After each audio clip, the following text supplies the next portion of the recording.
Yakobus 5 ayat 17.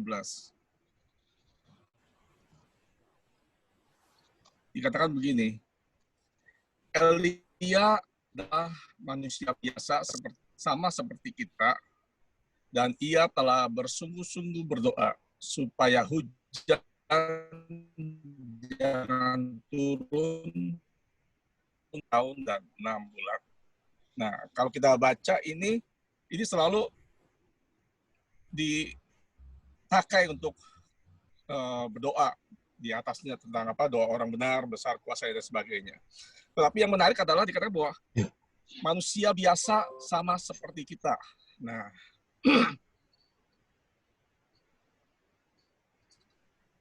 penulisnya sendiri Yakobus kita tahu luar biasa, menggunakan banyak jiwa, dan terlebih Elia ketika dia membandingkan dengan Elia, padahal kita tahu bahwa Elia adalah seorang nabi Tuhan yang dipakai luar biasa. Nah, kita tahu Elia sendiri artinya Jehovah is God. Nah, kita tahu juga tentang Elia. Elia ini seorang nabi besar yang pertama setelah raja-raja dari Raja Israel terpecah dua yang dipakai Tuhan untuk menjadi nabi di Israel. Tuhan memakai dia dengan mukjizat, diberi makan oleh burung gagak, roti dan daging sehari 2 kali. Nah, kita sebagai manusia belum pernah dikasih makan gagak, tapi Tuhan memakai orang-orang lain yang kalau kita bilang memakai ayat ini bahwa Tuhan mengirimkan berkat dari orang-orang lain yang kita tidak pikir, kita tidak kira Tuhan memakainya. Dan juga kita bisa tahu tentang atap Nabi yang melawan Nabi Baal 450 di zamannya itu. Nah, yang saya lihat bahwa penegasan bahwa Elia adalah manusia biasa sama seperti kita. Ini yang saya garis bawahi bahwa kita hamba Tuhan adalah manusia biasa. Artinya, bagi Tuhan, setiap dari kita adalah tetap hamba Tuhan. Karena sebagai hamba Tuhan, kita hanyalah jongos yang melakukan kehendak Tuhan dan segala kemuliaan hanya bagi Tuhan. Cuma sayangnya kadangkala pendeta ke beberapa orang di daerah rumahnya ada penjarahan, terus dia cuma bilang begini, oke Pak, bantu doa, pasti siap. Iya, sebab kalau doa pendeta kan lebih manjur gitu kan. Nah, mungkin sering kita dengar seperti itu, kalau pendeta doanya lebih manjur. Padahal kita tahu bahwa kita juga manusia biasa.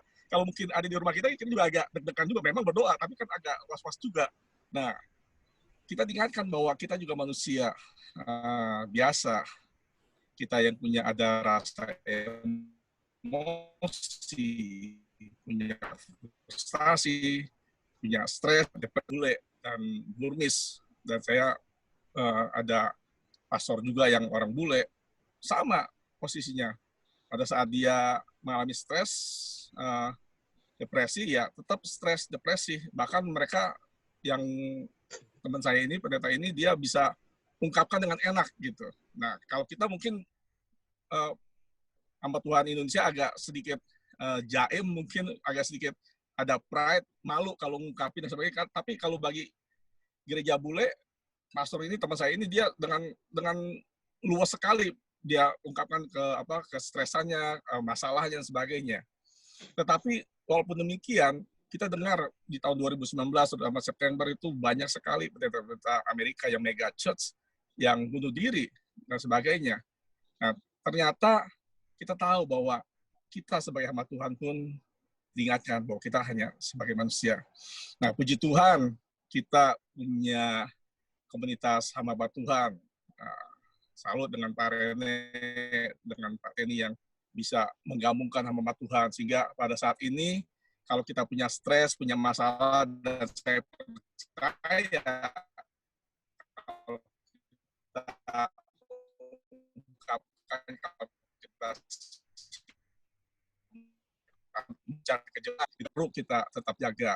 Walaupun mungkin dengan adanya coronavirus pandemi ini, sehingga terbentuk bukan secara kebetulan bahwa ada meeting Zoom ini dengan hamba Tuhan bisa terbentuk, bisa terjadi, apalagi seminggu 3 kali. That is wow, boleh katakan wow gitu, karena itu suatu hal yang yang ajaib. Kalau misalnya saya belum pernah dengar ada hamba Tuhan yang lain yang mungkin gereja bule pun nggak ada yang bisa kumpulin seminggu 3 kali, walaupun cuma 6, 7, 9, dan puji Tuhan hari ini ada 9 orang gitu. Itu satu hal yang bagi kita diingatkan bahwa kita hamba Tuhan, tetap kita ada emosi, tetap kita bisa frustasi, kita ada affections, dan juga kita punya kelemahan. Sehingga kita lihat juga, walaupun Elia seorang nabi besar, pada suatu kali dia takut dengan seorang wanita Isabel. Padahal pada saat itu dia baru saja melawan 450 nabi. Tetapi pada saat dia dihadapkan seorang wanita, nah itulah mungkin kita sebagai hamba Tuhan hebat di jemaat, tetapi di istri kita agak sedikit dengar-dengar juga mungkin ya. Selain dengar firman suara Tuhan, dengar suara istri juga. Sehingga saya bilang, ya, you always right, because the man always left. Itu yang saya bikin joke sama istri saya. The wife always right, and because the man always left.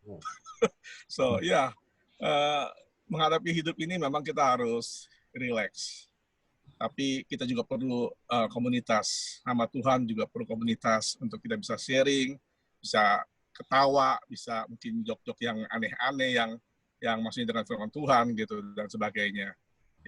Yang mungkin kalau kita jok dengan jemaat nggak masuk, tetapi dengan sesama hamba Tuhan kita bisa mengerti hal itu. Nah, dan juga dari Elia kita bisa belajar bahwa Elia itu taat. Keterbatasan kita sebagai manusia setia sampai Tuhan memanggil kita. Kita tahu bahwa hidup kita belum selesai atau belum berhasil sampai kita di garis akhir. Kalau kita sampai saat ini boleh ada kita karena anugerah Tuhan, karena kebesaran Tuhan, dan juga ada teman-teman di sekeliling kita, di samping kita, itu kita mengucap syukur. Bahkan Paulus bilang bahwa kepada Timotius bahwa aku telah mengakhiri pertandingan yang baik, aku telah mencapai garis akhir, dan aku telah memelihara iman. Nah, itu cita-cita saya, mungkin cita-cita kita semua. Mungkin banyak hal yang kita lakukan selama ini pada jemaat, kita mengakhiri akhir, celakalah kita.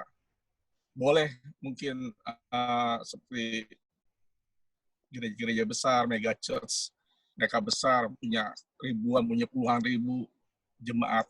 Tetapi kalau akhirnya bunuh diri, that is untuk kita semua bisa saling menguatkan, saling mendukung, dan juga kita saling mendoakan sehingga kita sampai semua di garis akhir. Tuhan datang.